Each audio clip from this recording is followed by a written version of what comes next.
நித்யசுபம் நேயர்களுக்கு இனிய வணக்கம். இன்று நாம் பார்க்கவிருக்கும் பதிவு கார்த்திகை தீபத்தை பற்றியது. 5 கரத்தினை ஆணைமுகத்தினை இந்தி இளம்பரை போலும் ஏற்றினை நந்தி மகந்தனை ஞான கொழுந்தினை புந்தியில் வைத்தடி போற்றுகின்றேனே. குரு வாழ்க, குருவே துணை. கார்த்திகை தீபம் என்றாலே நமக்கு நினைவுக்கு வருவது திருவண்ணாமலை தான்.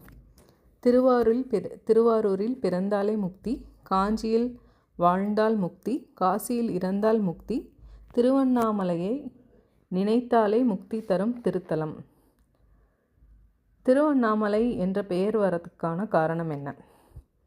இதுக்கு ஒரு வரலாறு இருக்குது. ஒரு சமயம் திருமால் பிரம்மாவுக்கிடையே யார் பெரியவர் என்ற வாக்குவாதம் ஏற்பட அங்கு நெருப்பு பிழம்பாக தோன்றிய ஈசன் இதில் அடிமுடியை யார் முதலில் பார்க்கிறீர்கள் என்ற போட்டியை உருவாக்கினார். திருமால் வராக வடிவம் எடுத்து நிலத்தை குடைந்து ஈசனின் அடியை காணவும், பிரம்மா அன்ன வடிவம் எடுத்து பறந்து அவரின் முடியை காணவும் புறப்பட்டனர். பல ஆண்டுகள் ஆகியும் அடியை காண முடியாத திருமால் திரும்பி வந்தார். பிரம்மா மேலிருந்து விழுந்த தாழம்பூவை பிடித்து, நீ எங்கிருந்து வருகின்றாய் என கேட்க, சிவன் தலையிலிருந்து தவறி விழுந்து விட்டதாகவும் அங்கிருந்து பல ஆண்டுகளாக கீழே வந்து கொண்டிருக்கிறேன் என்றது தாழம்பூ. அப்போது, நீ சிவனின் முடியை நான் பார்த்துவிட்டேன் என சாட்சி சொல்ல வேண்டும் என கேட்டார் பிரம்மா. அதுவும் இசைந்தது. சிவனின் முடியை பார்த்துவிட்டேன், இதனால் நான் வெற்றி பெற்றுவிட்டேன் என கூறி திருமாலை எள்ளி நகையாடினார் பிரம்மா. இதனால் ருத்ரனாக மாறிய சிவன் பொய்யுரைத்த தாழம்பூவை இனி நீ என் பூஜைக்கு பயன்படா மாட்டாய் என்று சபித்ததோடு பத்மகர்ப்பத்தில் பிரம்மன் திருமாலின் உந்தி கமலத்தில் தோன்றுவார் என சபித்தார். இனி உலகத்தில் உனக்கென தனி ஆலயம் அமையாது எனவும் கூறினார். இதுவே அந்த பெயர் வரத்துக்கான காரணம். திருவண்ணாமலை அப்படிங்கிறதுல அண்ணுதல் என்றால் நெருங்குதல் என்று பொருள், அண்ணா என்றால் நெருங்க முடியாத என்று பொருள். யாரும் நெருங்க முடியாத மலை அப்படிங்கிறது தான் சிவனோட பெயராக அமைஞ்சது. அதான் திரு அண்ணாமலை.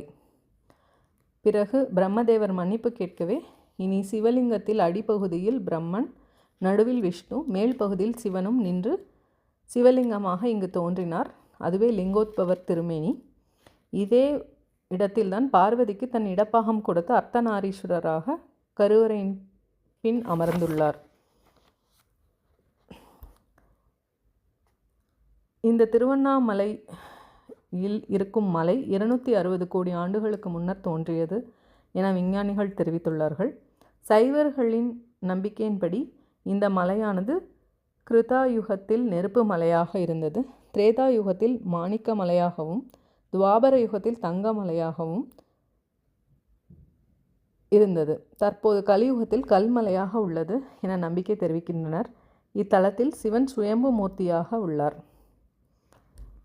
800 ஆண்டுகளுக்கு முன்னரே, அதாவது கிபி 1240 இங்கு கிரிவலம் செல்ல ஜடாவர்ம விக்கிரம பாண்டியன் பாதை அமைத்து பணி செய்தார் என்று வரலாறு கூறுகிறது.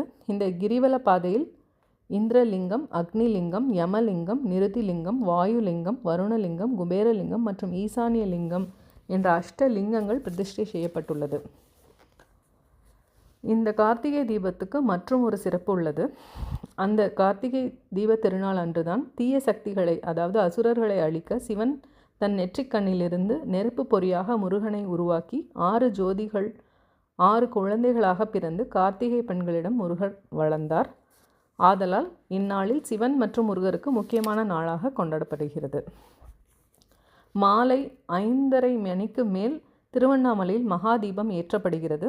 இந்த ஜோதி அனைத்து தீய சக்திகள் மற்றும் நமது முன்ஜென்ம கர்மாவை அழிக்க வல்லது. இந்த ஜோதியை காண்பவர்களுக்கு முன்ஜென்ம கர்ம வினைகள் அகலும் என்பது ஐதீகம். தீபம் ஏற்ற அன்னைக்கு பார்க்க முடியாதவங்க தீபம் 11 நாளைக்கு ஏற்றப்படும். அன்று இல்லை, போக முடியலைனாலும் இன்னொரு 11 நாளுக்குள்ளே போய் தரிசிச்சுட்டு வரலாம் தீபத்தை. அன்னைக்கு மக்கள் எப்படி கொண்டாடுறாங்கன்னா, வீட்டை சுத்தம் செய்து கோலமிட்டு மாவிலை தோரணம் கட்டி அலங்கரித்து களிமண்ணால் செய்த அகல் விளக்குகளால் வீடு முழுவதும் தீபம் ஏற்றுகிறார்கள். அன்று பிரசாதமாக வெல்லம் கலந்த கொழுக்கட்டை, அவல் பொரியல் செய்த இனிப்பு, மாவிளக்கு போன்றவற்றை செய்து சிவனையும் முருகரையும் வணங்குகிறார்கள். நாமும் இந்த தீபத் திருநாளை கொண்டாடி சிவனின் அருளை பெறுவோமாக. அவனின்றி அணுவும் அசையாது, அவனருளாலே அவன் தாள் வணங்கி. இப்படிக்கு வணக்கம். சு. ராமசாமி அடிகளாரின் சிஷ்யை சுப்புலக்ஷ்மி.